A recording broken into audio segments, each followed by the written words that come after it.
Okay, I'm finally back with this Mr. Men book reading. It's been a long time since I haven't done one of these. And I have this Mr. Men book called Mr. Fussy. And in the 2008 show, he's actually called Mr. Persnickety in season 1, but in season 2, he's called Mr. Fussy. So let's read this story, shall we?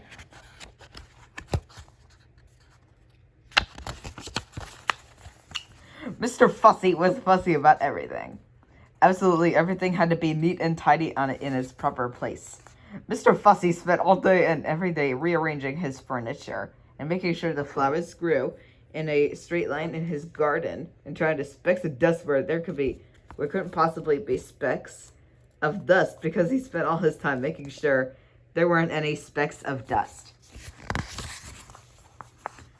One fine morning, Mr. Fussy was having breakfast. He was very fussy about what he ate. He opened the marmalade pie. "Ugh!" he exclaimed. "It's got bits in it."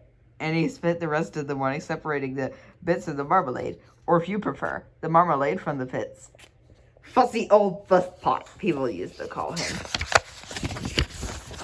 Then Mr. Fussy went out of the garden and spent the rest of the day straightening out all the blades of its grass on his lawn.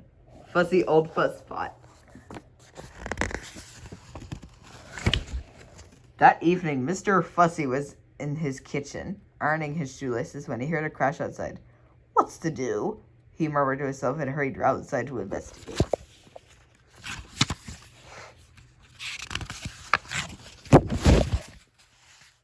There was a broken garden gate on one hand, an old battered suitcase in the other, and a sheepish grin on his face stood an untidy person. "Mr. Clumsy." "Whoops," he said, holding the garden gate. "It came off in my hand." "Who?" spluttered Mr. Fussy, looking on his garden gate. "Are you?" "I'm Mr. Fussy. I'm Mr. Clumsy," replied the untidy person, grinning. And he stepped forward to shake Mr. Fussy's head and tripped over and fell on the lawn. "My grass!" cried Mr. Fussy. "My stick, Gus! You burnt it!" And he got down on his hands and his knees and started straightening the grass.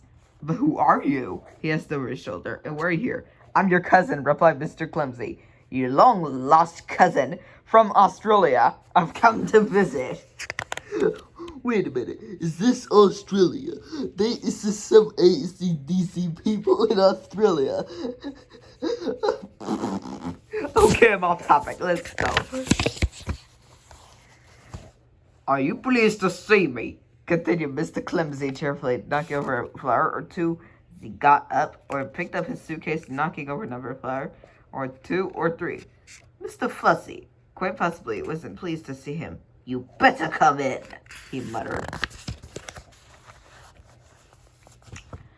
"I say," remarked Mr. Clumsy, looking through the front door of Mr. Fussy's house. "I say, what a neat little place you got here." And he stepped inside and tripped over his shoelaces. He often does that. And knocked over a chair and dropped his suitcase and fell in an untidy heap on the floor.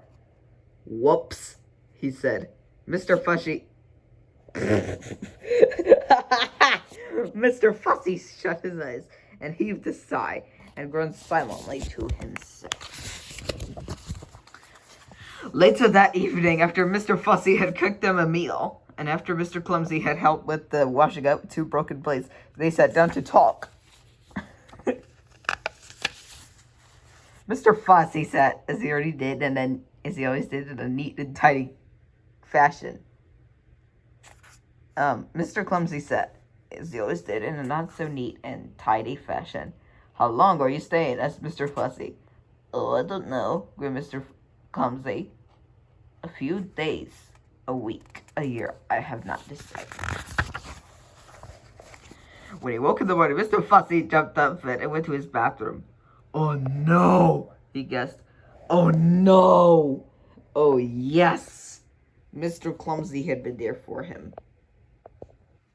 The towels lay in a heap on the floor. The bath was full of water. There were pools of water over the bathroom floor and on the half a tube of toothpaste. What a mess! Mr. Fussy made it all neat and tidy as quickly as he could.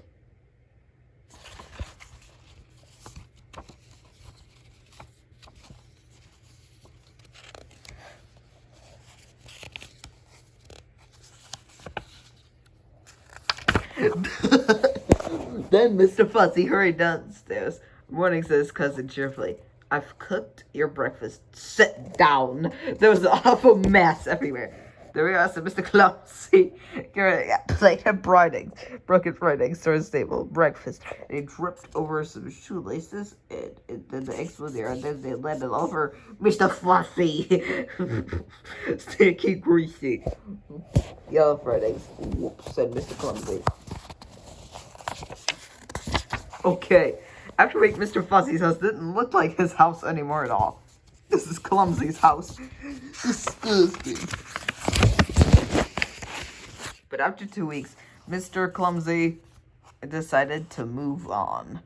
"Thank you for having me," he said to Mr. Fussy. "It was nice to see you," replied Mr. Fussy politely. But what he was thinking was, "It was very nice to see you going." "Cheerio," said Mr. Clumsy, and he waffled in his better little suitcase. "Goodbye," called Mr. Fussy, really meaning good riddance.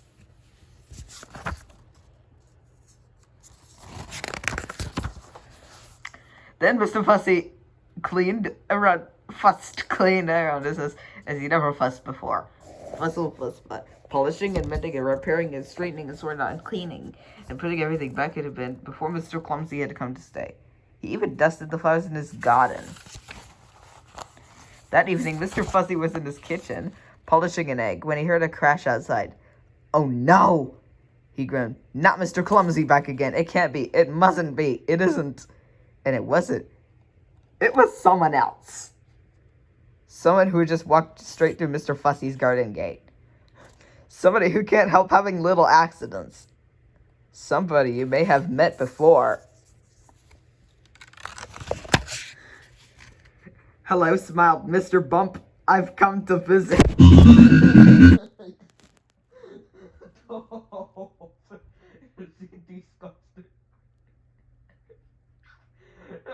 Mr. Cross. I don't know what Mr. Fussy was called Mr. Persnickety. Disgusting. I think he kind of reminds me of Angelica from Rugrats. Please, it sounds like Joseph Day Terry, that voiceover. And I like that Mr. Noisy Richard at the car. Disgusting. Fun.